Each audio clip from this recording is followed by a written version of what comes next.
4 e Contando está no ar. Nós somos convocados a ter um só coração e uma só alma.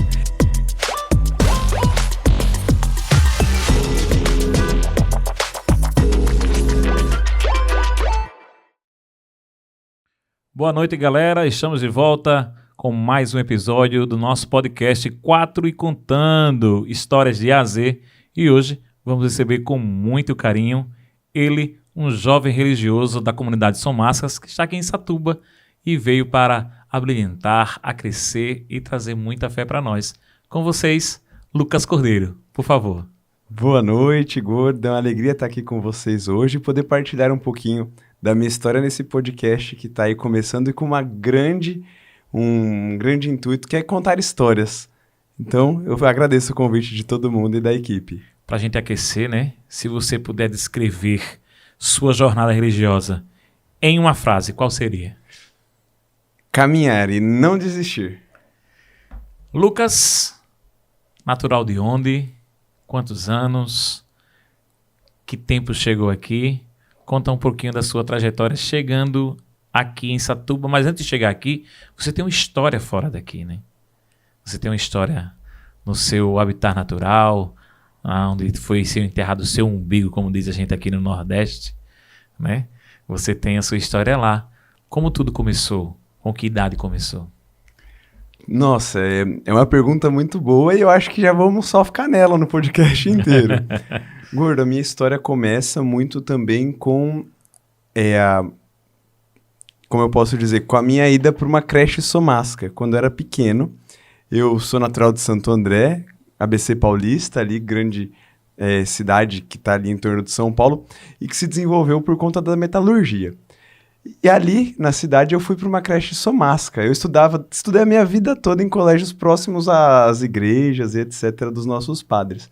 E a minha história começa ali. Uma criança que foi sendo alfabetizada, acompanhada numa comunidade, numa creche somasca, o Recanto Somasquinho, na catequese, etc.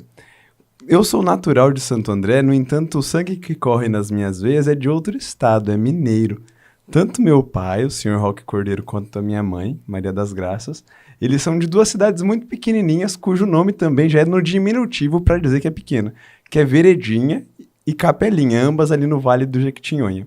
Meu pai foi ali junto com os irmãos, na sede de poder melhorar de vida, de sair da situação de pobreza, e foi trabalhar na metalurgia e tentar a vida, né? E minha mãe, logo depois que eu conheci, eu também fui morar lá, era professor e etc.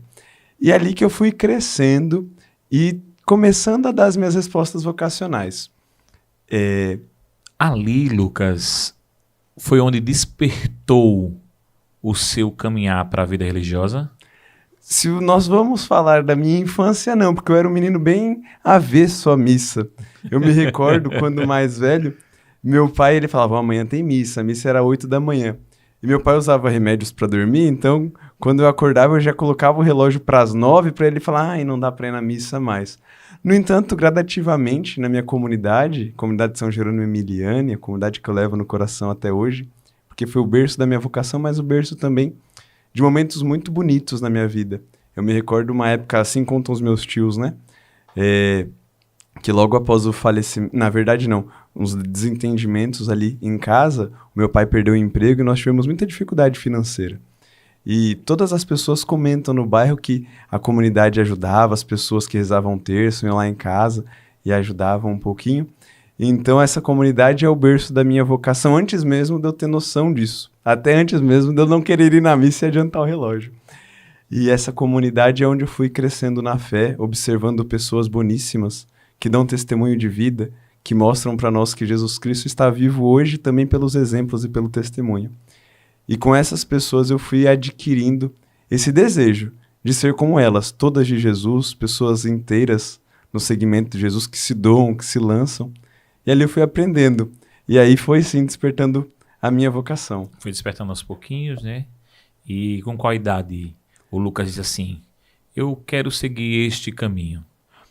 O dia que eu disse isso para minha família, foi mais ou menos com 12, 13 anos. Eu fui a um encontro vocacional da nossa congregação, dos religiosos somascos, na comunidade de Campinas, São Paulo.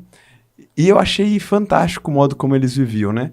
Os padres que estavam ali conosco na comunidade de Santo André já davam esse testemunho, pois eles ali rezavam, compartilhavam da vida conosco, cuidavam da obra social, o Núcleo São Jerônimo. E quando eu fui a Campinas, que eu vi vários irmãos e padres convivendo, vivendo junto, e os jovens que eram seminaristas à época, que estavam fazendo o caminho vocacional, me veio uma frase assim, nossa, eu quero entender, eu quero viver desse jeito.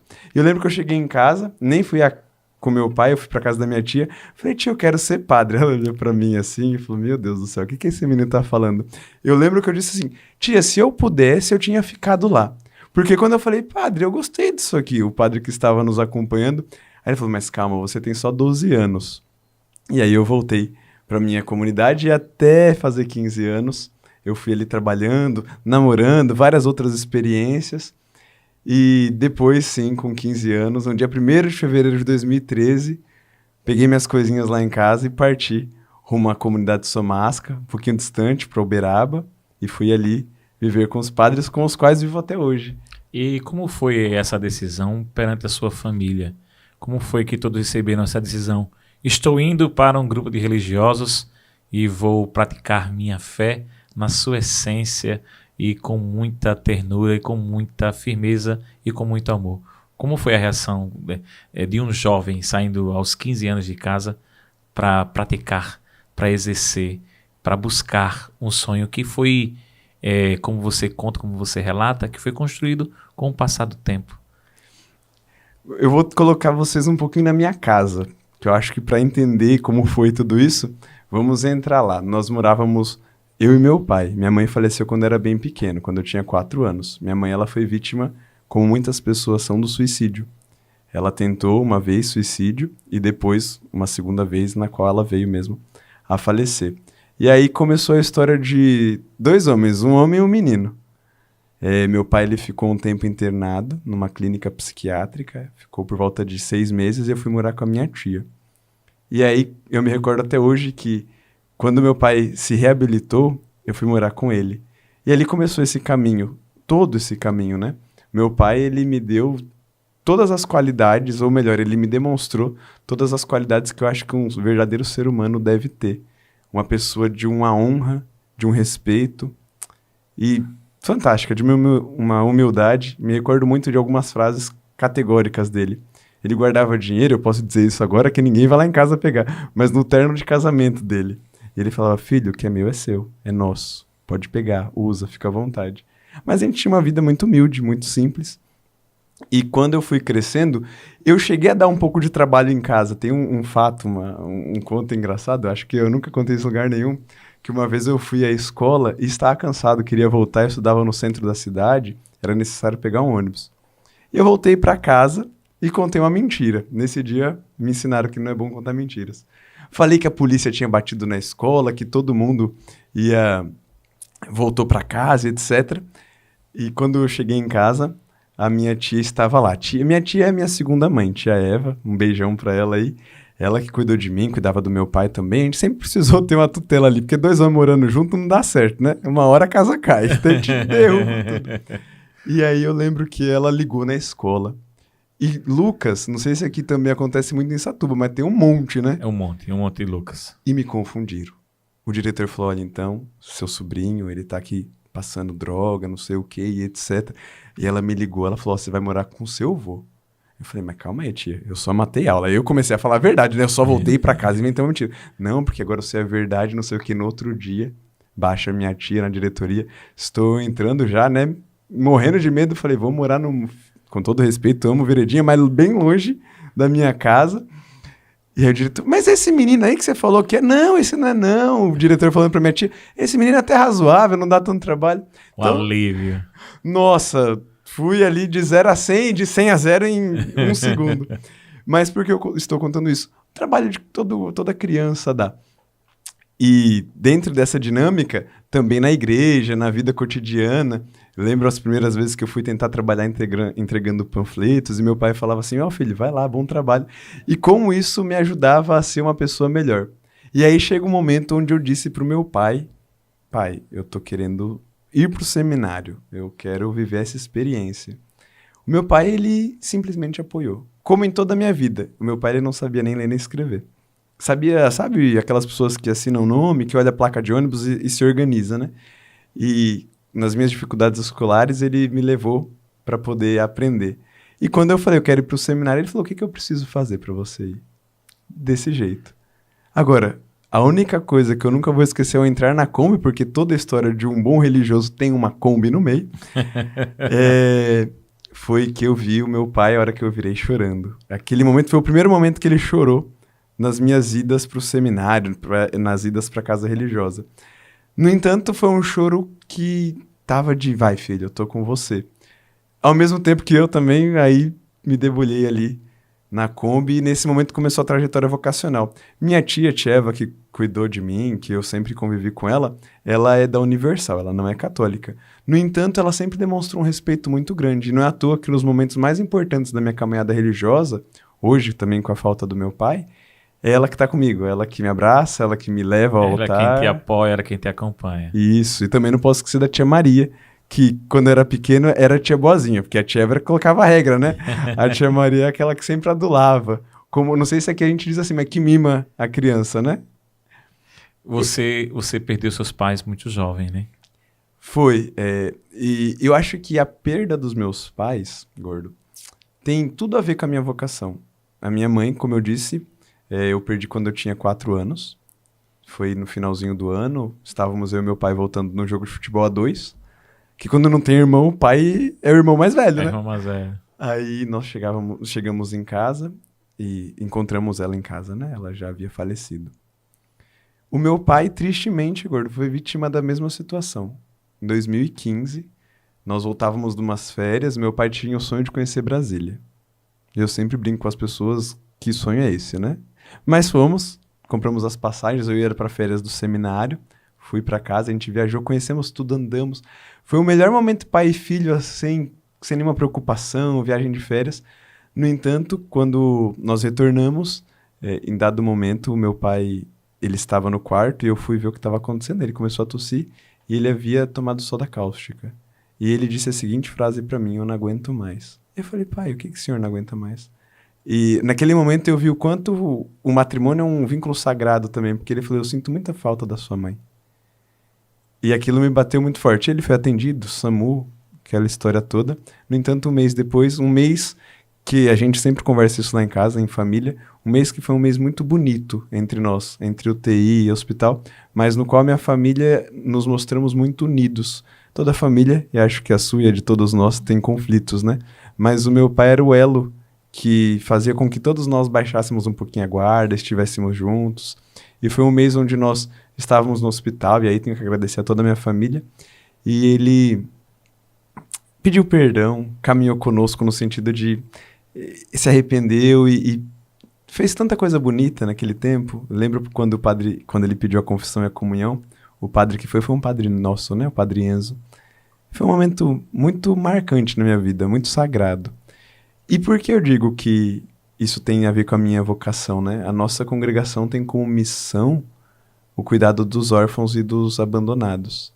Eu nunca me senti abandonado na vida, porque eu tenho uma família e tenho uma comunidade de fé que sempre me acolheu. E sempre lhe abraça, né? Me abraça. Eu brinco e falo com seriedade, né? Quando eu subo no presbitério, agora que vai ser ordenação diaconal, eu não subo sozinho, senão tem muitas mãos que sustentaram, que me abraçaram e que me guiaram, senão eu não estaria ali. Porque essas pessoas me mostraram a face desse Deus que nos abraça. Esses dias celebrávamos com o filho pródigo, né? E essa face de um Deus que é irrestrito no amor, que se derrama, eu tenho vários rostos que me demonstram isso, né? E quando eu entrei na congregação estudando São Jerônimo, mas convivendo com os meus irmãos aqui, convivo com o Padre Arnaldo, com o qual convivi muitos anos na minha formação, e são vários outros, né? Mesmo entre dilemas, brigas e etc., eu sempre senti essa paternidade que nasce da nossa congregação, que foi o dom que o Espírito Santo suscitou, o carisma que o Espírito Santo suscitou em São Jerônimo, e que hoje eu tento agora retribuir, porque eu fui muito acariciado pela paternidade de São Jerônimo na minha vida. Lucas, você falou do seu pai, você falou de sua mãe. Em algum momento, nesse caminhar, nesse percorrer, É claro, você sentindo a falta do seu pai, sentindo a falta da sua mãe. A sua fé foi abalada? Eu acredito que muito próximo ali à tentativa de suicídio do meu pai, foi o momento mais de crise da minha vida. A primeira crise eu falei, eu tenho que voltar para cuidar do meu pai.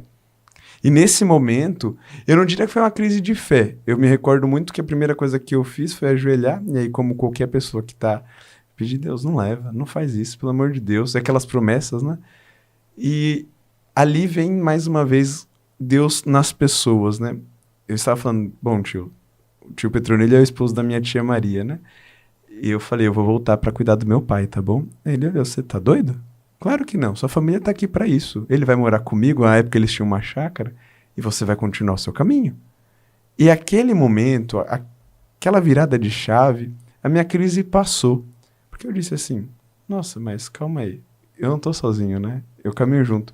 E depois, meu pai veio a falecer, vem aquele momento de perda daquilo que te sustenta, aquilo que te dá firmeza. Todas as férias eu voltava para casa do meu pai, então era normal entrar na casa, dar aquele abraço gostoso nele, a gente planejar umas coisas para fazer juntos, mas era o lugar onde eu me sentia mais seguro. As primeiras férias, logo depois disso, eu fui para o apartamento da minha tia, no qual eu tinha um quarto e etc, tudo, mas eu perdi aquele lugar que era o espaço onde eu cresci. Nós moramos na mesma casa, minha mãe, meu pai e eu, os 15 anos que eu morei em Santo André, no mesmo lugar.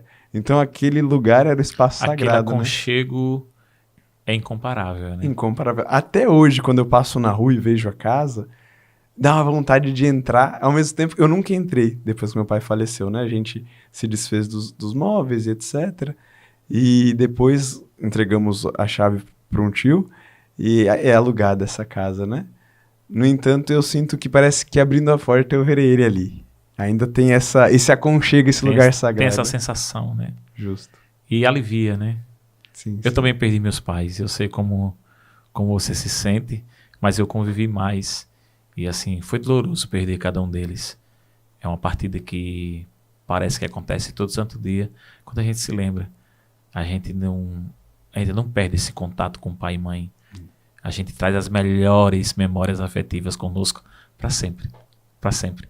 E falando em memória afetiva, você com 15 anos decide a vida religiosa. Já vi que recebeu o apoio dos pais, recebeu o apoio da família.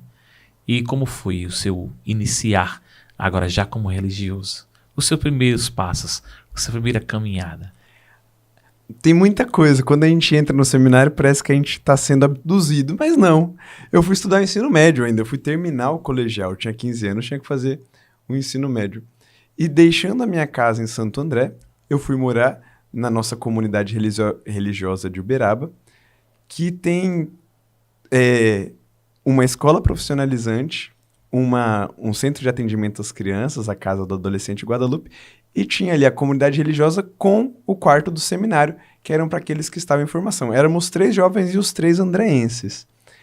Entrando lá, começando a minha vida, eu fui assim extremamente estimulado a viver intensamente. Chegando no seminário, eu me recordo que no outro dia já íamos à escola, e tudo aquilo ia me motivando. Para quem não é muito digamos assim, do catolicismo, o que é entrar no seminário, né? Entrar no seminário é deixar a sua casa para se propor a um novo modo de vida.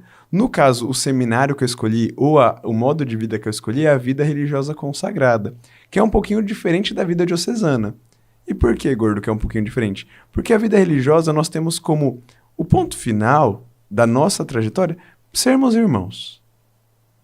Tornarmos-nos padre é um chamado pessoal, individual de cada religioso que pode, sendo irmão, ainda contribuir paroquialmente ou na igreja, exercendo o ministério ordenado. Então nós nos formamos, e a nossa formação é essa, dos somáticos, para sermos irmãos, morarmos juntos, fazermos as nossas orações em comunidade e vivermos o carisma de São Jerônimo. Então esses 3 anos, além do estudo, irmão Evandro, que era meu formador, Padre Almir e Padre Benedito, eles nos instruíam nesse caminho, para conseguirmos viver com fraternidade. Eu nunca vou me esquecer a Bolsa Comum. O que era isso? Era uma mochilinha onde cada um tinha que colocar o seu dinheiro, o dinheiro que recebia dos pais e etc. E ali a gente partilhava. Um precisava comprar um band-aid, tá ali. Outro queria tomar um sorvete, tá ali. Essa experiência me ajudou muito a ser uma pessoa desapegada. Claro que a gente tem sempre os nossos vícios, os nossos pecados, mas dentro da congregação nós somos instruídos a vencê-los, né? E várias outras maneiras pelas quais eu fui me tornando o homem que eu sou hoje. Porque eu brinco, 15 anos da minha vida, a minha família que me instruiu, que me deu aquilo que eu sou, que me ajudou a criar minha personalidade. Agora, os últimos 12, eu não posso negar que eu sou formado por uma comunidade religiosa, que são os religiosos somáticos, e pela comunidade de fé, que é a igreja, que também vai nos instruindo, né? Aí, os sábados e domingos, igreja, catequese, coroinhas, etc. Ali é uma escola tremenda, porque a gente lida com pessoas, lida com feridas, com machucados, e também, como todo bom católico sabe, lida com muito conflito. Exatamente. E ali, nesses 3 anos que nós chamamos de etapa inicial, o nome técnico é aspirantado, né? A gente não fala muitos nomes técnicos que são difíceis, mas é quando o jovem, ele aspira, ele deseja com o coração fazer aquela experiência. E depois nós vamos gradativamente mudando essas experiências para uma experiência não mais só de aspiração, de conhecimento, senão para uma experiência agora de doação, de entrega, até o momento dos votos, né? Quando nos tornamos irmãos. Quando, diante do altar, diante do nosso superior e do povo reunido, fazemos os votos de pobreza, castidade e obediência. Nesse caminhar até os votos, houve conflito de pensamento? Houve algum momento de pensar em desistir? Houve algum momento que você disse, não, obrigado Deus, mas eu não quero mais? Houve esse momento? Passou por esse momento? Esses momentos na minha vida foram muito lapsos, assim, momentos muito curtos. Um momento que foi o mais forte foi esse que eu comentei, de voltar à minha casa para cuidar do meu pai, porque esse momento também ele era muito chave. Eu estava terminando o ensino médio e me preparava para a experiência do noviciado. E o que é o noviciado? É a etapa na qual nós viveremos o estudo das constituições e regras, a espiritualidade somástica. Nós, numa imagem assim, vamos para uma casa que é um pouquinho mais reclusa, nós temos os horários de saída bem mais controlados e fazemos essa experiência durante 1 ano. Esse ano era a minha preparação para o noviciado. Então, quando o meu pai faleceu em agosto, eu estava ali há 3 meses do noviciado. E eu nunca vou me esquecer que tinha uma pendência, eu era ainda menor, eu tinha 17 anos. E o meu noviciado naquela época só poderia acontecer em Somasca, que é a nossa casa-mãe na Itália. E uma burocracia de documento. E eis que em dado momento, isso novembro, dezembro, chega, né, por parte da Santa Sé, a negação do pedido, por ser menor. Então, você não pode vir, porque é todo um trâmite, né, o pedido para que seja assumida essa pessoa que vai para outro país na condição de religioso. E nessa situação, no caso, me deu uma frustração. Eu lembro que eu estava em retiro, veio a carta da congregação aprovando o meu noviciado, você vai. E aí começa a parte da documentação. E a hora que vem da Santa Sé, a gente não vai te dar o documento, será que é esse o caminho? Será que é por aqui que eu devo ir? Depois desse momento, gordo, aí eu acho que foi uma experiência de cabeça. Foi total. Eu fui transferido para Campinas para fazer meus estudos filosóficos e dali em diante, eu disse isso ontem a Dom Beto, quando nós conversávamos, eu tinha certeza que eu queria ser somástico. Padre ainda era uma dúvida, mas quando eu comecei a atuar com os jovens em Campinas, com os coroinhas, a ajudar mais de perto a congregação, também um pouquinho mais velho, com 18 anos você começa a ter um pouco mais de responsabilidade, já pode sair sozinho, né? Naquele momento eu acho que as crises elas foram muito passageiras. No noviciado, meu noviciado foi depois de 3 anos, então passou-se essa experiência em 2015, eu só fui em 2019. Ali no noviciado eu senti muita falta de uma coisa que parece que não nos fará falta, mas é da nossa brasilidade. Eu fiz um noviciado na Colômbia. E amo aquele país, amo o povo que estava ali, mas eu senti falta do Brasil. Naquele momento eu tive uma abstinência, uma falta do nosso país. Mas não entrei em crise vocacional, até porque eu sabia que eu ia voltar logo no fim do ano também. O somástico, ele viaja, né? Você encontra a comunidade somática em vários países. E ele deu a oportunidade também de conhecer o mundo, né? Não é só ser um religioso, deu a oportunidade de conhecer outros lugares, outros países, outros costumes, outros hábitos. Como é que você lida com isso? Que sensação lhe traz? Eu acredito que a primeira coisa que ser somástico, e eu acho que eu posso dizer isso de ser religioso em geral, todas as congregações católicas, é você chegar em outro país, em outro lugar e se sentir em casa. Porque quando nós chegamos numa comunidade somástica, exceto com a variação linguística e culinária, que essas são assim sempre complexas, mas você se sente em casa. Todos rezam da mesma maneira que você reza no Brasil. As coisas acontecem como acontecem aqui. O trabalho é o mesmo. Eu nunca vou me esquecer que uma das primeiras coisas que eu fiz, chegando na Colômbia, foi jogar bola numa casa onde nós acolhíamos crianças que não tinham mais os pais, né? Lá é um abrigo, uma espécie de orfanato. E a primeira coisa que nós fizemos, eu e outro irmão que estávamos lá, foi jogar bola com ele. Eu só me esqueci que eu estava a 3.000 metros de altitude. Então, depois da primeira corrida, eu senti que não tinha mais ar no meu pulmão. Mas essa experiência de ser somástico e essa internacionalização, ela te dá, assim, uma abertura, um leque. Vir para Satuba já abriu o leque do que é ser brasileiro para mim. Porque, querendo ou não, é uma cultura, é um modo diferente. É uma religiosidade que se expressa de maneiras muito próprias e particulares. Eu sempre falo isso com o Padre Arnaldo lá em casa, que nós temos a experiência de alguns pontos do nosso país. No entanto, o nosso país ele é enorme em vários sentidos, né? Geograficamente, mas em cultura, em afeto, em carinho, em experiências de Deus. É gigantesco. Gigantesco. Você falou chegando em Satuba, mas para chegar aqui, você foi até a Colômbia, e da Colômbia você foi até onde para poder chegar aqui em Satuba? Qual foi o caminho que você percorreu? O mapa da minha vocação é bem até simples. Saindo de Santo André, eu fui morar em Uberaba, fiz o ensino médio ali. Depois que fiz o ensino médio e terminei a etapa do aspirantado, que é essa etapa de preparação, de começo, de conhecimento, eu fui transferido a Campinas para poder cursar o curso de filosofia, fazer uma das 2 faculdades que são exigências para a vida ordenada e também na congregação para ser religioso. Lá em Campinas, trabalhei com os jovens na paróquia São Jerônimo, com os coroinhas, etc. Eu fui fazer o noviciado, este ano na Colômbia, em 2019. Ali um ano que termina, ele termina com a grande celebração da nossa vida, que são os votos, onde nós, dali em diante, somos religiosos, irmãos, que fizeram os votos de pobreza, castidade e obediência e se comprometem a seguir as constituições e regras da nossa congregação, que é esse livrinho verde. Se você quer saber o que um somástico tem que fazer, tá aqui. E nesse sentido, terminando o noviciado, eu fui designado a uma comunidade por uma experiência muito particular, que me marcou muito, que é o magistério. O magistério é o quê? É a etapa na qual um religioso, já consagrado, ele agora se coloca a serviço. No meu caso, em Presidente Epitácio, São Paulo, na divisa com Mato Grosso do Sul, divisa mesmo, tem só o rio que corta o Rio Paraná, do outro lado já é o Mato Grosso do Sul. Eu pude fazer a experiência de ser secretário da obra social, de ser educador com os meninos, então curso de informática, jogos cooperativos, várias outras atividades também com a escola de futebol Somasquinhos que tem lá. Ali eu era só mais um, só corria atrás da bola de gandula, né? Mas essa experiência de colocar-se a serviço. Aí fiquei um aninho em Presidente Epitácio.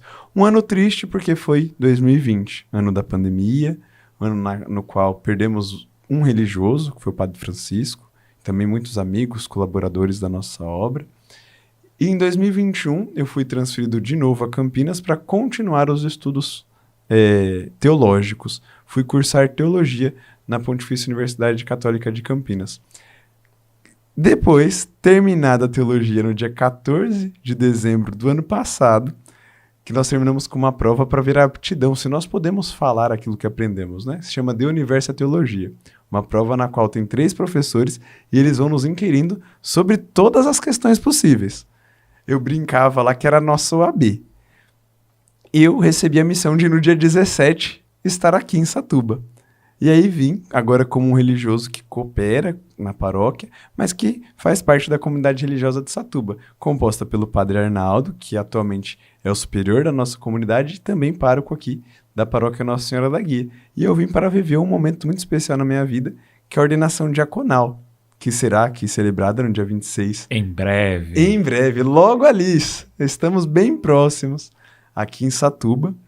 E se Deus quiser também viver esse ministério diaconal e depois o ministério ordenado presbiteral aqui também. É a primeira paróquia? Que eu trabalho? Sim. Não, todos os anos, né? Todos os anos dessa formação que eu falei, a gente sempre tem um trabalho paroquial também. Tendo trabalho paroquial em todos esses anos, o que muda muito das paróquias que você passou para essa paróquia aqui no Nordeste do nosso Brasil, em Alagoas, em Satuba, o que é que muda? O que é que você sentiu de diferente? Todas as paróquias que eu já trabalhei, eu acho que elas têm características muito locais, muito específicas. Por exemplo, Santo André, que é a paróquia que me formou, as experiências que eu tenho mais fortes são de lá no sentido, eu fui jovem de um grupo de jovens lá, fui coroinha lá, fui catequizado lá, é uma paróquia urbana periférica. Nós estamos bem afastados do centro da cidade. É uma vida dinâmica, loucura, correria, etc. Carregando caixa para cá e pronto. Uberaba, nós já estamos num bairro situado onde estão pessoas mais antigas. É um bairro de uma população mais de idade, outra pastoralidade, mas com características muito interioranas. Ali foi a primeira vez, por exemplo, que eu fui num leilão de gado. Essas experiências também paroquiais, porque acontecem dentro do ambiente paroquial. Lá eu trabalhei numa comunidade, Nossa Senhora Aparecida, com coroinhas, etc. E em Campinas, o ambiente universitário. Nós estamos com a nossa paróquia, São Jerônimo Emiliani, bem ali, entre a Unicamp de um lado e a PUC do outro. Então, um ambiente juvenil muito pungente, é jovem para todo lado. Ali, sai jovem para ir para balada, para ir no culto, para ir na missa, para ir no parque. Então, um ambiente muito juvenil, no qual abunda o trabalho com casais. O ECC é muito forte e é uma pastoral que dinamiza, melhor, né? Um movimento que dinamiza a vida paroquial. Aqui em Satuba eu estou desde dezembro, então eu ainda estou experimentando. Hoje, por exemplo, eu conheci um grupo de jovens que vai rezar terço nas casas, o Profetiza, da comunidade de São Miguel. E fui sem saber o que ia acontecer. Uma experiência magnífica. Nunca pensei que jovens sairiam das suas casas para rezar um terço na casa de outro jovem. Achei fantástico. Vivi aqui pela primeira vez a experiência do Cerco de Jericó, que para mim foi uma novidade. Aqui, atualmente, o que mais me marca é a vida das comunidades. Por quê? Porque as comunidades também dão o norte dos bairros. Quando eu vou ali na Conceição, que está no bairro Primavera, você vê que muitas coisas acontecem naquele bairro e na comunidade, as pessoas participam. Mesma coisa na Santa Polônia, Santa Quitéria e no Nossa Senhora das Graças. Isso me marcou muito, porque o nosso fim de semana é marcado por essa vida das comunidades, nós estamos ali presentes. E o desejo, a vontade, eu fico até meio perdido. Na porta da igreja termina a celebração, a missa, e as pessoas, não, porque a gente tem que fazer isso, tem que fazer aquilo, vamos mudar isso aqui. Eu acho que é uma igreja pungente, assim, cheia de vida, cheia de energia. E o que me marcou muito fortemente foi a disponibilidade das pessoas. Não faz muito tempo fizemos um encontro com os coroinhas, rapidamente as pessoas se colocam a serviço, os coroinhas ficam todos com vontade. Isso. Né? Lucas, você chega aqui em Satuba em dezembro. Justo. Né? Você ainda não viveu de perto a festa da padroeira aqui de Satuba. Você vai ter esse momento. Se Deus quiser. Mas o que mais impactou, que assim, causou um impacto grande dentro de você quando você pisa em Alagoas? Olha, uma pergunta... Eu vou dar duas respostas. Uma, eu não posso mentir, que foi o horizonte, paisagem. Não me esqueço o momento que estava com o padre Arnaldo ali, andando na orla de Maceió. Aquele horizonte, que é criação divina, belíssimo. Não me recordo onde.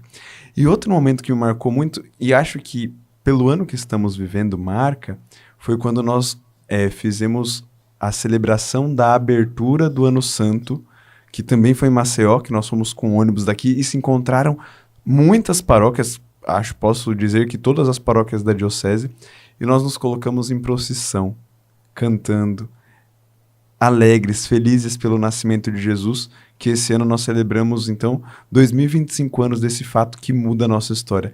Aquela experiência, igreja que caminha na rua, e no momento que chegamos à catedral não cabia ninguém, entraram os padres, os seminaristas, os religiosos, uma porção do povo de Deus. E a hora que nós olhávamos da escadaria, as pessoas ainda iam tocar na cruz para entrar na igreja, que esse era o rito marcante daquele momento, aquilo me marcou. Eu falei, nossa, é uma fé vibrante, que contagia. E outro momento que me marcou aqui em Satuba, de maneira muito especial, foi o carnaval. Porque é uma festa estrondosa, a gente na rua, é criança no bloquinho. Eu nunca tinha visto isso nessa dimensão. Tinha presenciado dessa dimensão? Não, e você sabe que a nossa casa tá no meio de onde passa o trio elétrico. Mesmo que eu não tenha ido à festa, a festa foi até o meu quarto. Lucas, nesse meio tempo, as pessoas vão convivendo com você, vão vendo você, vão lhe abraçando, vão sentindo, vão vendo o seu desenvolver, o seu caminhar aqui conosco. Muitos jovens ainda não têm procurado este caminho. É um fato, né? A nossa igreja tem essa dificuldade em formar não só religiosos, mas também futuros sacerdotes. Nós temos essa dificuldade, né? O que é que você poderia dizer que hoje é um empecilho para um jovem? E também o que você poderia dizer que venha? As portas estão abertas. Na sua pergunta, Gordo, tá tudo. Tá a resposta também. Nós temos a mensagem verdadeira de Jesus, que nos ama, quer nos acolher, nos mostra o caminho. E um caminho que é total, porque vence o pior inimigo da experiência humana, que é a morte, o fim humano. E ele fala, não, tem ainda. Creiam em mim. Então, digamos que, em palavras assim, eu vou usar um termo que eu não sei se cabe aqui, bem corintianas, bem fáceis de entender, nós temos o conteúdo. O conteúdo é dado por Deus, é Jesus revelado. Hoje, na nossa comunicação, o modo com o qual nós transmitimos isso aos jovens, até pela capacidade de receptividade deles, que não é mais a nossa, né?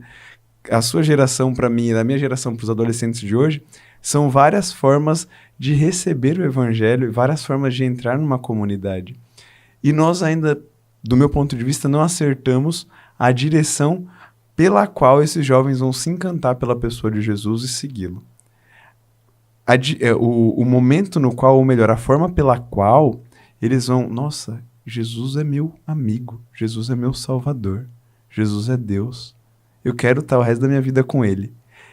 Assim como um dia eu fui impactado, isso transformou minha vida, faltam os mecanismos ou a nossa capacidade de com testemunho, com o diálogo, com a nossa forma de expressar nossa fé, atingir esses jovens que hoje estão num mundo totalmente diferente do nosso, marcado pela virtualidade, também ainda chagado pela pandemia. Conversando com os adolescentes, quanta timidez, quanta incapacidade de diálogo. Esse é um ponto.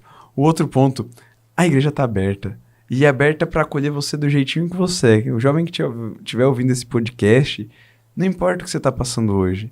Ali a gente tem um lugar, e se Deus quiser, com um grupo de jovens, com um grupo do que aconteça, né? Que tem a Liga da Justiça Católica ali na igreja.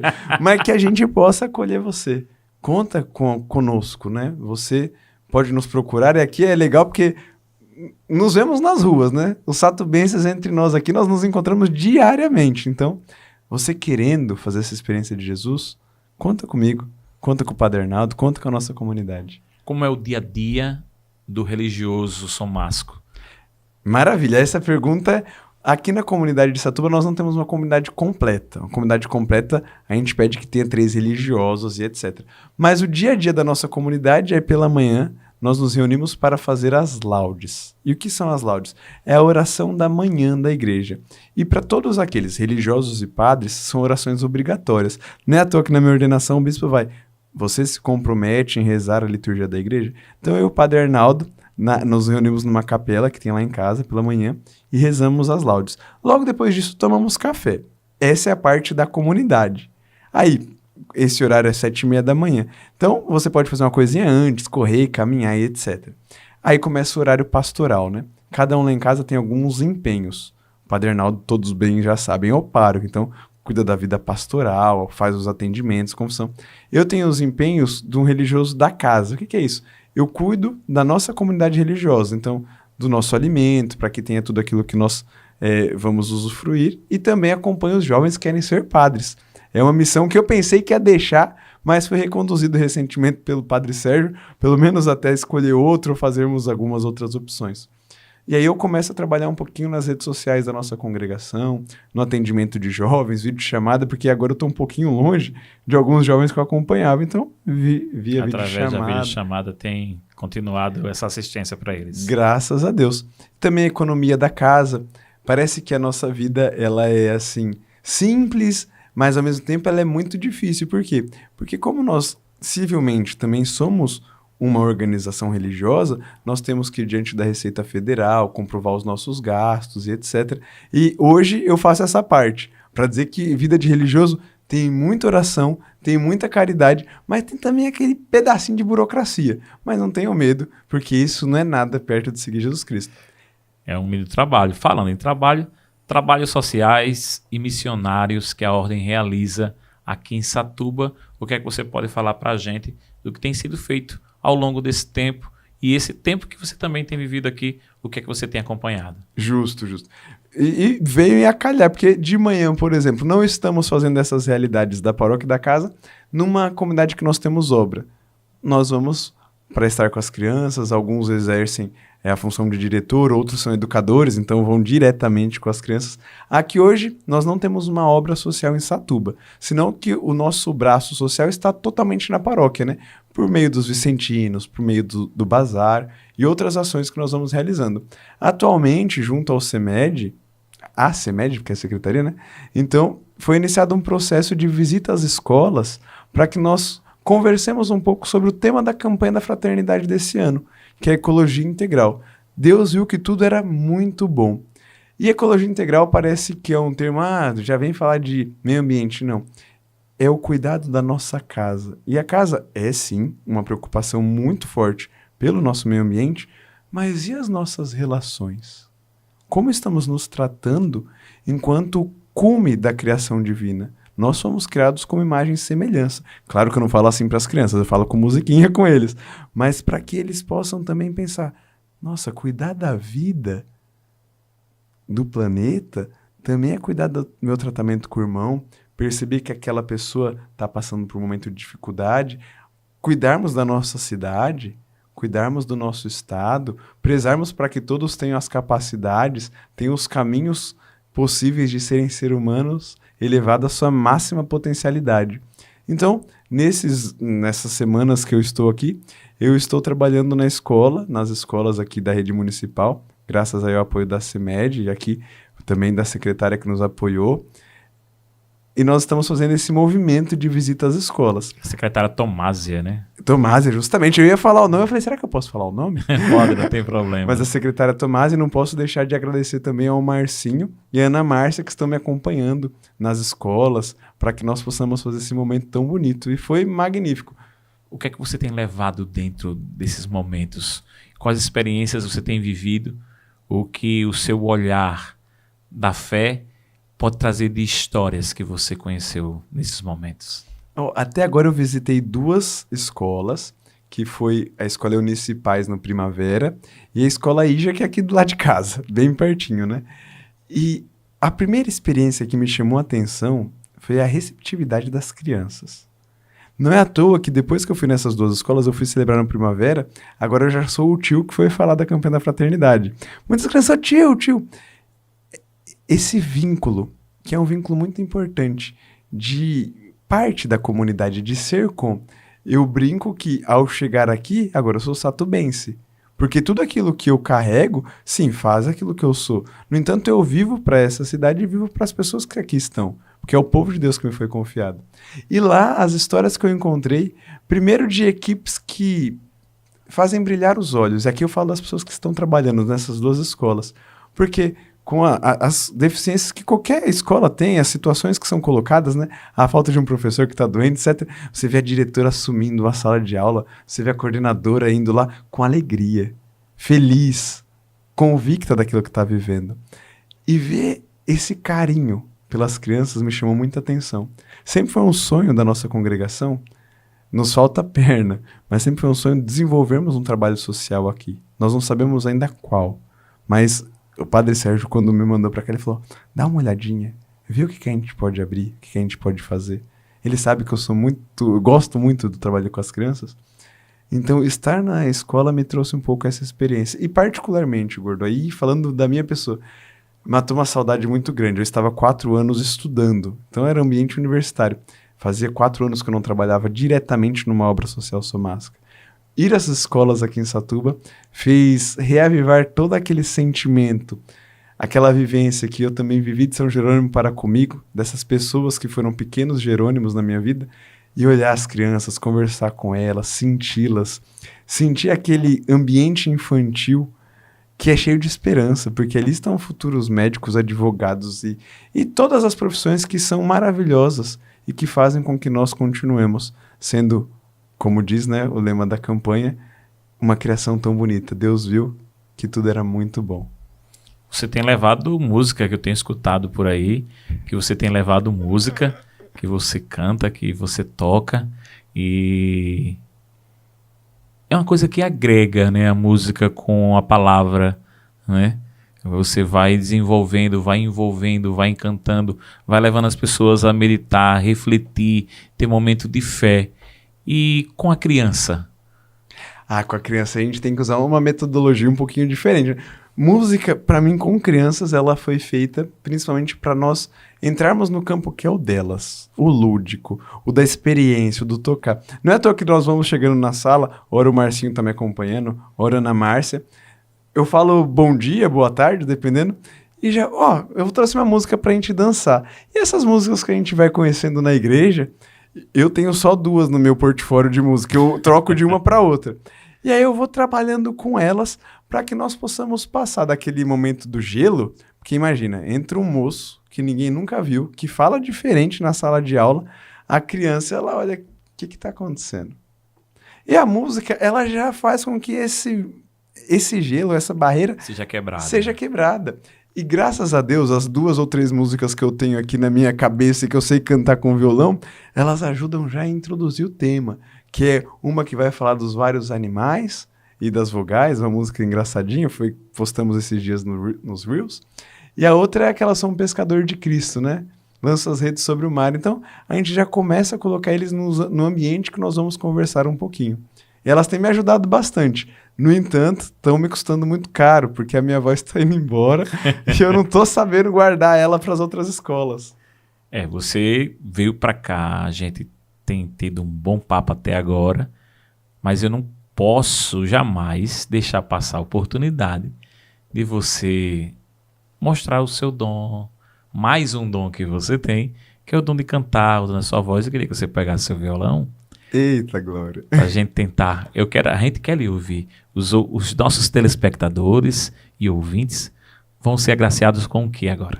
Olha, calma aí, eu vou começar melhorando essa frase que você me deixou muito em alta. Eu aprendi violão por necessidade, tá? Era a necessidade de trabalhar na catequese, de tocar pro padre que cantava na comunidade pra gente rezar bonitinho o salmo. Não sou grande coisa cantando, mas amo cantar porque me ajuda a rezar. Eu tenho 2 possibilidades, vamos lá. Tem uma música que ela marca muito a minha oração. Eu vou cantar músicas um pouquinho mais sérias, porque eu não vou chamar você pra dançar a musiquinha da vaca, gordo, num podcast, né? Mas tem uma que é Teu Proceder, do Francis Adão, um padre jesuíta, que ela me ajuda a pensar, a rezar bastante, coloca Jesus como centro, aquela pessoa que eu quero seguir. O meu único medo é esquecer a letra, que pode acontecer. E tem uma música que ela me marcou muito. Ela é uma composição minha, e é a única, eu acho que vai ser a única que vai sair, porque eu só sei fazer esse círculo harmônico, que me ajudou muito na pandemia.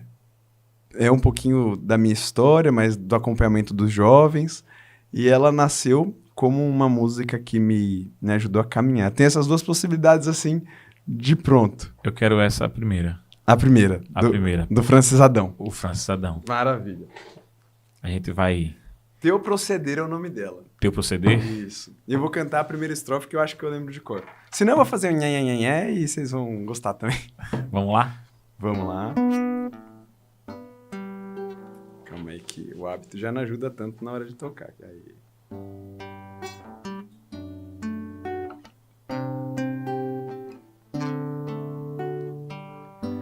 Jesus, ao contemplar tua vida, me deixo interpelar pelo teu jeito de ser. Teu trato com as pessoas me fascina, teu jeito de amar me faz amar. Teu toque é como água cristalina, sacia minha sede e faz andar. Jesus, teu jeito seja o meu jeito. Eu quero ser bem mais do que já sou. Jesus, teu jeito seja o meu jeito. Ensina-me a ser tão bom. Jesus, teu jeito seja o meu jeito. Eu quero ser bem mais do que já sou. Jesus, teu jeito seja o meu jeito. Ensina-me a ser tão bom. Jesus, ensina-me a ser tão bom. Que frase, né? Essa frase, pra mim, é a frase que resume muito da minha caminhada vocacional de uns anos pra cá. Ela vai tocar na minha ordenação, já fiquem sabendo. A sua ordenação tá chegando, né? Tá chegando, tá aí perto. Tá chegando. Como é que você tá? Como é que tá o seu espírito? Tá preparando a sua alma, o seu corpo para esse dia? Olha, gordo, eu tô razoavelmente bem, tranquilo. Uma ansiedade já batendo a porta, porque agora tem que começar a ver a parte prática das coisas. Mas a comunidade aqui foi de extrema disponibilidade. Nós fizemos umas reuniões para organizar e todo mundo se colocou aí a trabalhar e a gente vai conseguir viver esse momento. E espiritualmente eu acho que eu tô muito sereno. Vir para Satuba, escolher se ordenar aqui, foi algo que me fortificou muito na fé. E eu não vou me esquecer o que fez eu escolher me ordenar aqui. Até foi me dada a possibilidade de voltar para Santo André e ser ordenado lá. E perdoe-me, pessoas de Santo André, eu vou explicar o porquê que eu escolhi aqui. Deus me confiou esse povo. Nesse período que eu não sei de quanto tempo será, mas Deus me confiou o povo de Satuba para servir como diácono. E o diaconato é o serviço das mesas. Eu tenho isso muito presente para mim. E quais mesas, gordo? A do altar, que é aquela onde nós vivemos o sacrifício de Cristo, que se dá a nós como alimento, mas também a mesa dos irmãos que necessitam, daqueles que precisam de ajuda da comunidade. O diácono, ele é convocado. Ele existe para servir essa mesa. Não é à toa que lá em Atos dos Apóstolos, se não me engano, capítulo 6, dada a situação do não serviço da mesa daqueles que não eram judeus, daquelas mulheres, dos órfãos, são instituídos diáconos para cuidar da mesa daqueles que passam necessidade. E a última, que é uma mesa muito importante, mesmo que não faça parte do diaconato, mas é da fraternidade lá em casa, entre Padre Arnaldo e eu, porque essa mesa é muito importante para que as outras duas estejam bem. E, nesse sentido, escolhendo ser ordenado aqui, sendo tão bem acolhido como eu fui bem acolhido pelo Dom Beto, aqui pela forania, que é ainda os padres que eu conheço, né? Meu pai, Santa Luzia de Siracusa, que é a nossa forania, e pelos vários ambientes da diocese e por nossa comunidade. Eu não me arrependo nem um pouquinho de ter escolhido ser ordenado aqui. E também com a frase motivadora que me ajuda a viver isso. Foi uma frase com o Padre Aloysio, ela foi forjada numa adoração com ele um dia. Nós estávamos com jovens e eu tinha acabado de ler o livro de Esther. E vinha muito forte no meu coração quando ela fala pro rei, eu quero a minha vida e quero a vida do meu povo. E aí eu fui meditando isso na nossa vocação, quem escolhe ser consagrado, quem responde ao chamado de Deus, veio muito forte, tá? Então, que a minha vida seja a vida. Até ali, eu queria colocar teu povo de Deus, né? Pensando, o povo não é meu, o povo é de Deus. Mas eu entendi que para dar a vida, eu tenho que me sentir parte desse povo. Tenho que me sentir, eu tô até tentando aprender aqui o satubense. Já tô falando de Iti, hein? Eu vou chegar lá ainda um dia. Mas para dizer assim, que isso faz com que eu esteja sereno, esteja esperançoso, esperando, mas não angustiado. Quem vai faltar nessa ordem diaconal sua? Eu não posso mentir que toda ordenação, o candidato ele entra ladeado pelos pais. Será a primeira falta, uma falta que, onde fosse a minha ordenação, ela não seria suprida. Justamente. é suprida porque eles sobem comigo no presbitério. Eles estão em mim, né? Eu sou aquilo que minha psicóloga sempre dizia.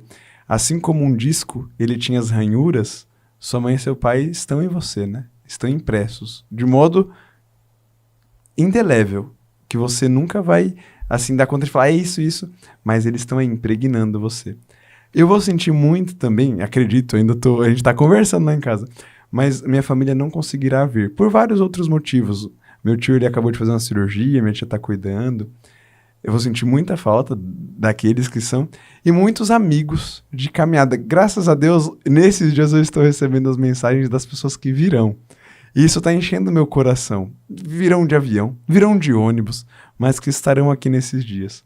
E isso faz com que meu coração esteja um pouquinho mais acalentado. Mais afagado. Mais né? afagado. No entanto, eu também acredito que essas pessoas que não virão e aqui estarão presentes na oração, elas sobem comigo, elas vivem esse momento comigo porque eu sou o que sou devido também à vida delas que impregnam a minha vida de vida, né? Que dão outros contornos à minha própria história.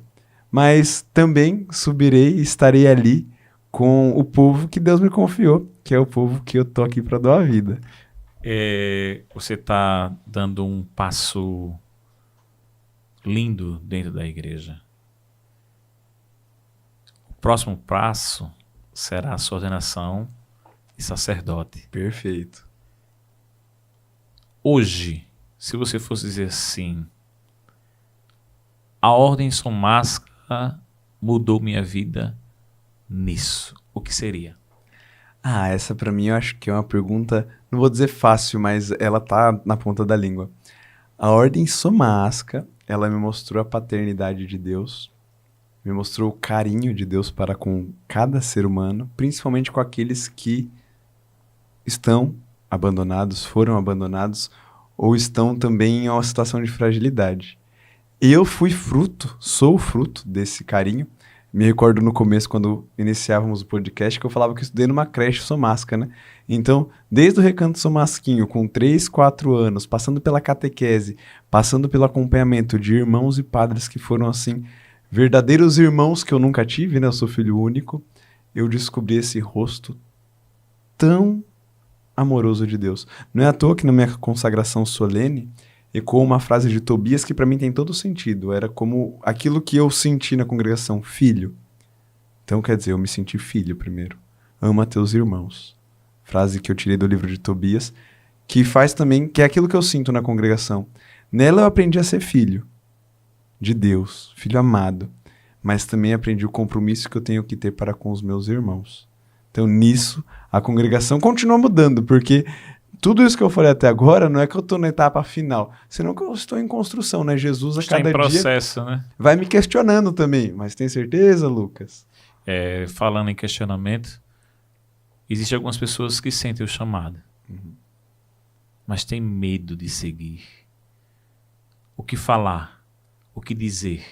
O que o Lucas, que está aí próximo da ordenação diaconal, pode dizer para um jovem não ter medo, seguir os passos de Jesus? Todos os caminhos serão cortados por calvários, todos. Você é casado, gordo, sabe disso. Quem não é casado sabe disso. Quem é religioso também. A diferença tá que passando-se ou vivendo-se profundamente o calvário, a experiência escolhida é linda. Para você jovem que tem aí essa dúvida, esse questionamento no seu coração, lance-se, arrisque-se nele. Não por outras coisas, faça tudo isso em Jesus. Mesmo que a cada passo que você for dando, seja capaz também de descobrir um outro rosto de Jesus que é mais fiel àquele que ele apresenta nos evangelhos, que ele se apresenta. E não tenha medo de pedir ajuda, de gritar por socorro, de compartilhar suas dores, suas dificuldades, suas alegrias. Celebre também tudo isso. E caminhe, não desista. Você falou em experiências aí. E qual a sua maior experiência com Jesus que você teve nesse caminhar? O que você poderia dizer? Eu vivenciei isso com Jesus. São muitas, muitas mesmo. Eu sou espiritualmente filho de uma corrente, que é a corrente naciana. E o que que é, né? São experiências de exercícios espirituais, de silêncio. Todo mundo conhece como retiro de 8 dias de silêncio, de 15 dias de silêncio, 1 mês. E as minhas maiores experiências de Jesus estão muito atreladas a momentos de retiro. Que, no caso, eu ia a uma comunidade, ao mosteiro de Itaici, em Indaiatuba, uma cidade próxima a Campinas, e você vai aprendendo a viver a leitura dos evangelhos, a se colocar ali de tal modo, gordo, e aqui é uma verdade de pé junto que eu tô falando pra você, que o evangelho se torna visível na sua consciência, se torna palpável, você começa a fazer parte dele, você tá lá enquanto alguém que vê e ouve Jesus. E aqui eu vou compartilhar 2 histórias. Uma que é muito própria, eu não sei se eu já falei disso em algum lugar ou para algumas pessoas, que foi numa missa, nesses retiros, onde eu vinha vivendo muito essa experiência, né? De pensar um pouquinho nos meus pais, etc. E eu me recordo que ao cantarmos o santo, que na liturgia da igreja é a união da igreja celeste com a igreja terrestre, era um canto simples, uma irmã cantando, sem instrumentos. E eu acho que eu nunca chorei tanto como naquele momento no qual eu senti o abraço do meu pai, da minha mãe e de Jesus. Nós estávamos ali naquela oração.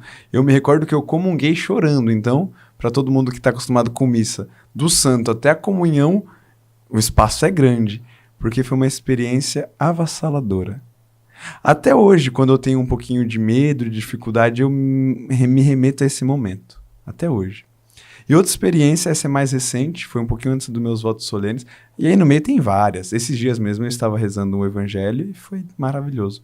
Mas uma experiência que me marcou muito, e essa tem tudo a ver com os textos do nascimento de Jesus. Foi um dia nesse mesmo retiro, e aí quem conhece os exercícios espirituais vai entender um pouco. Era o evangelho no qual os magos, eles se dirigem a Belém, passam por Herodes. E eu, dentro da contemplação daquele evangelho, dentro da experiência que se pede de que você entre naquele texto bíblico, era um quarto mago. Aí eu comecei a inventar um pouco também, mas estava ali, partilhando da vida de Gaspar, de Melchior e Baltazar. E nós estávamos caminhando. E eu lembro como foi terrível entrar no Palácio de Herodes nessa oração. Como eu me sentia assim, mal, aquela experiência de opressão de alguém que quer o mal. E quando nós nos dirigíamos a Belém, depois daquela experiência bíblica que é narrada em Mateus 2, eu me recordo muito vividamente de à porta encontrar José, que disse a seguinte frase. José não disse nada nas escrituras, mas nessa minha experiência ele falava assim, entra, ele nasceu. E aí entrávamos os 4 e cada um apresentou um dom, né? Ouro, incenso e mirra. E eu não tinha nada para apresentar. E eu me recordo até hoje que eu falei, Jesus, a minha vida é sua. E nesse momento, nessa contemplação do evangelho, o menino Jesus, ele foi passando dos braços dos reis e ele se colocou nos meus. Eu chorei. E aqui choro não é só emotivo, mas é uma coisa muito profunda que acontece nesses momentos de densidade espiritual, acolhendo nele, e a frase que veio, o rei se coloca como um pequeno. É necessário cuidar dele. E como hoje em dia é necessário cuidar de Jesus, com tantas coisas que se falam dele, com tantas coisas que acontecem a partir do uso do nome dele e que são contrárias até à própria mensagem. E ali eu vi a seriedade daquilo que eu estava optando na minha vida, né? Acolher aquele pequeno menino nos meus braços também é acolher a necessidade de falar dele do jeitinho que ele é, amando, sendo fiel ao Pai, tendo também o seu momento ali, Pai, afasta de mim esse cálice, mas depois conseguindo doar-se totalmente na cruz. E esse momento, para mim, ainda é uma das experiências espirituais que eu tive na contemplação evangélica mais bonitas, de segurar o menino Jesus nos braços. Hoje eu rezava o texto que era de Lucas também, e eu me recordei muito vividamente, é como a gota de orvalho que cai na terra. É aquela potência maravilhosa que transforma o que está embaixo, né? E o menino Jesus, aquele dia, marcou muito a minha vida. E como eu não tinha presente para dá-lo, me entreguei, né? Agora eu tenho que continuar dando esse presente. Você tem uma linda história e estudou muito para chegar até aqui. Qual é a passagem bíblica que você queria externar aqui e dizer assim, levem para vocês? Olha, a gente pega a Bíblia toda. Não, tô brincando. Tem várias que me marcam. Cita 3. Vou deixar deixar você bem à vontade para citar 3. Bom, 2 eu até já citei, mas eu vou tirá-las, eu vou falar de passagens, então, de Jesus. Eu gosto muito, se eu não me engano, eu vou tentar aqui recordar, mas é Lucas 5:5, na qual um dos apóstolos, se eu não me engano, é Pedro, mestre, nós pescamos a noite inteira, mas em obediência à vossa palavra, tentaremos outra vez. E aí acontece a pesca milagrosa. Lucas 5:5. Uma que é belíssima também, eu acho, que está lá em João 2, que é Maria nos dizendo aos serventes, mas a nós, né? E eu amo esse evangelho, as bodas de Caná. Façam tudo que ele vos disser. Essa, e uma que marca profundamente a minha vida, há muito tempo que eu venho trabalhando ela, é Atos dos Apóstolos, capítulo 4, versículo 32. Eles tinham um só coração e uma só alma, falando da comunidade dos cristãos, e essa frase define muito a vida religiosa. Nós somos convocados a ter um só coração e uma só alma. Esse em versículos bíblicos menores, né? Mas aí tem as histórias, tem as novelas bíblicas. Eu sou um amante da Bíblia, gosto muito. Queria até estudar mais, porque eu acho que é uma rica experiência de Deus que a gente tem a palavra. Quanto mais nós nos aprofundamos nela, mais nós amamos a Deus, a Jesus Cristo, e mais caminhamos perto dele, porque ela também nos ensina de vez em quando. Eu amo, por exemplo, Pedro e Davi.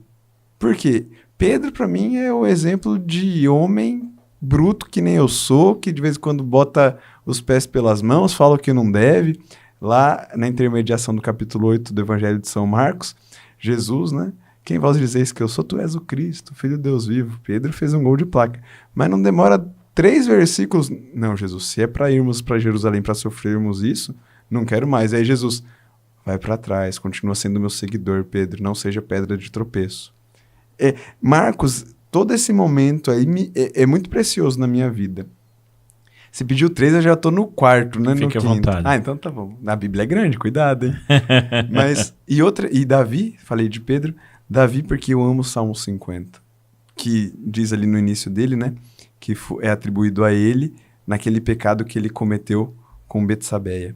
E aquele salmo me marca porque mostra a capacidade do homem de se arrepender, do homem eu quero dizer do ser humano, de compreender o mal que ele pode fazer e de como isso, diante da criação, diante de Deus e do Criador, né, é uma resposta, assim, desastrosa. Uma torrente de amor que se lança a nós, né, águas torrenciais jamais apagarão amor, diz o cântico, mas essa torrente de amor que é Deus por nós, e a gente responde com desprezo. E depois que Davi ele é interceptado pelo profeta, disse que ele compôs esse salmo, né? Então, essas várias passagens bíblicas me marcam. E tem várias, se nós continuarmos conversando aqui... Algumas delas vão estar na sua ordenação diaconal? Na ordenação diaconal, tem a que eu já falei, né, de Esther, que se eu não me engano, capítulo 7, versículo 3. Mas na ordenação diaconal eu fiz uma opção, falava isso com Dom Beto ontem, como nós estaremos na 8ª da Páscoa, que é a solenidade maior da nossa igreja, nós vamos viver as leituras do 2º domingo da Páscoa, que é a de Tomé, né? Tomé que pisa na bola ali com a situação e tem dificuldade para crer. Porque elas também dão todo sentido ao ministério que eu vou exercer, essa fidelidade, essa proximidade com Jesus. Então eu escolhi aquelas leituras. Mas poderiam estar, a gente tem todo o ritual que pede-se para ler, etc. Mas nós fizemos essa opção muito feliz de viver a Páscoa. Como as pessoas podem ingressar no Somasco, como podem ajudar os Somascos, como podem conhecer melhor essa religiosidade toda do Grupo Somascos? Nossa, essa pergunta é maravilhosa. Primeiro, nós temos aí uma presença nas redes sociais, né, lá, o @Somascos Brasil. Ali é uma porta de entrada muito fácil, porque nós respondemos as mensagens, nos comunicamos. Para aqueles que são vocacionados, que têm esse desejo, por ali você já vai ser encaminhado para o serviço de animação vocacional, WhatsApp, e aí a gente vai começar um caminho. Para aquelas pessoas que desejam ajudar a nossa congregação, aí tem vários modos de ajudar, né? Nós recebemos ajuda à congregação. Então você quer, eu quero ajudar a família Somasca a se desenvolver, a melhorar a formação daqueles jovens que querem ser padres. Aí você pode fazer uma doação para a nossa congregação, via Pix, etc. Agora, você quer ajudar numa obra social Somasca, aí já é diferente, você pode até acessar lá, abcsãojeronimo.org, é o nosso site que cuida das nossas obras, que são 3 hoje, né? O Núcleo São Jerônimo, lá em Santo André, núcleo que eu fiz parte também, tem um carinho especial por aquela obra. A Casa do Adolescente Guadalupe e Cefop, que é o Centro de Formação Profissionalizante São Jerônimo, lá em Uberaba. Está lá também o modo de você entrar em contato, de poder fazer uma doação, ser voluntário, porque mais importante do que recursos, nós precisamos de pessoas que vistam a camisa de São Jerônimo e queiram também doar-se para as crianças e para os adolescentes. E Presidente Epitácio, com Espaço Criança, lá é uma obra muito bonita, que nós temos o time Somasquinhos, que joga, treina, é um time muito sério. O voluntário Rodinei é um ex-atleta que cuida desses meninos. E também nós temos a companhia de dança, Fábulas, que tem balé, jazz, e que também por meio das voluntárias, e aí eu peço perdão por esquecer os nomes, que é porque eu era mais do time de futebol, né? E que elas fazem apresentações magníficas, de uma beleza, de uma capacidade. Você pode ir lá no ABC São Jerônimo, que vai ter também o modo de você entrar em contato com a obra social e ajudar. Deixa aqui o seu convite para que as pessoas possam participar da sua ordenação, diácono. Maravilha! Então, no dia 26 de abril, aqui em Satuba, na comunidade São Miguel Arcanjo, como eu já aprendi aqui, que é na ladeira, serei ordenado diácono pela bênção e pela oração do nosso arcebispo metropolitano, Dom Beto. Todos estão convidados. Às 18 horas estaremos lá para esse momento, no qual, com muita alegria, eu serei também ordenado diácono. Meu querido Lucas, foi um prazer inenarrável ter você aqui. Muito bom ouvir suas histórias, ouvir a sua história narrada por você. Impressionante a sua história de fé, de força, de determinação, de foco, né? Que no meio do caminho teve perdas irreparáveis, mas mesmo assim você continuou dizendo o seu sim. Você não desistiu, você não ficou só à margem, você veio junto com Jesus. E isso é muito importante para as pessoas que estão nos assistindo e que vão repetir algumas vezes de tão bom que é ouvir a mensagem de um futuro mensageiro. Por que não dizer de um presente mensageiro através das suas palavras? Obrigado de coração de estar aqui conosco nesse dia, nesse episódio maravilhoso que com certeza vou levar para o resto da vida. Muito obrigado, Gordo. Fiquei triste, já acabou. Mas muito obrigado, foi uma experiência muito boa de estar aqui. Parabéns a toda a equipe, todo mundo que é envolvido. Uma acolhida fantástica e pode contar comigo nas orações e aí qualquer coisa que precisar, estamos juntos. Nós estamos encerrando por aqui mais um episódio do 4 e Contando, História de AZ. Hoje nós tivemos nosso queridíssimo religioso Lucas Cordeiro e aqui também eu gostaria de agradecer, é claro, Lene Filmes, registrando cada detalhe, Zac Studio, gravando tudo o que há de melhor e um agradecimento especial ao meu amigo Leonardo Azevedo, Léo, que foi o nosso roteirista desse episódio. Obrigado de coração a todos vocês, fiquem com Deus e até o próximo episódio do podcast que chegou para ficar. 4 e Contando, Histórias de AZ.